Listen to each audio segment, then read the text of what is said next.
ஜாதின்னு கேட்டாரு.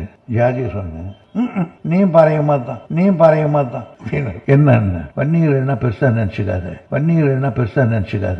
ஆசைப்படாதீங்க அப்படின்னு சொன்னது. நீங்க எப்படி பொது வீதியில நடக்காதீங்களோ, பொது குளத்துல நடக்காதீங்களோ, அது போல சொல்லாடலாம் அந்த வார்த்தை. நீங்க வந்து பொது தொகுதி கேட்காதீங்க அப்படிங்கிறது. இது ஏன் நியூஸ் செவன்ல இதை ரெக்கார்ட் செய்கிற வன்னியர்கள் அது யார் சொன்னார்கள் என்று சொன்னாலும் சரியானதாக இருக்கு. அது கலைஞர் தான் சொன்னாரு. நாங்க என்ன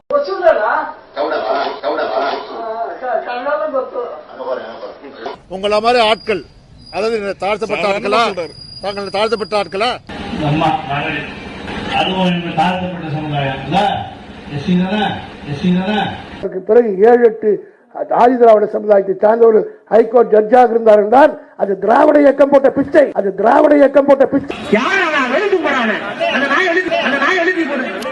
அதை செய்யாம சொல்றாரு, மாநிலங்கள் செய்யுங்கன்றாரு. ஆனா அம்பட்டங்கடை முடிவற்ற கடையே தொழில் ரீதியா போயிருப்போம். ஆனா தமிழ்நாடு ஊரா ரெட்டியார்கள் இருக்க சொன்ன அந்த ஜீவோ வச்சுதான் உங்களுக்கு கொடுத்துட்டு இருக்காங்க. 2 ஜீவோவும் நான் போட்ட ஜீவோ, கலைஞர் போட்ட ஜீவோ. அந்த ஜீவோ இன்னைக்கு தமிழ்நாடு ஊரா பிசி வாங்குறோம்னா அதுக்கு அடிப்படை காரணம் இதுதான். இப்ப ஓபிசி வந்து பாபா சொன்னாரு வாங்கிடலாம், வாங்கிட்டா சந்தோஷம். அரசியல் வரும் போகும், அது அரசியல் நிரந்தரம் இல்ல.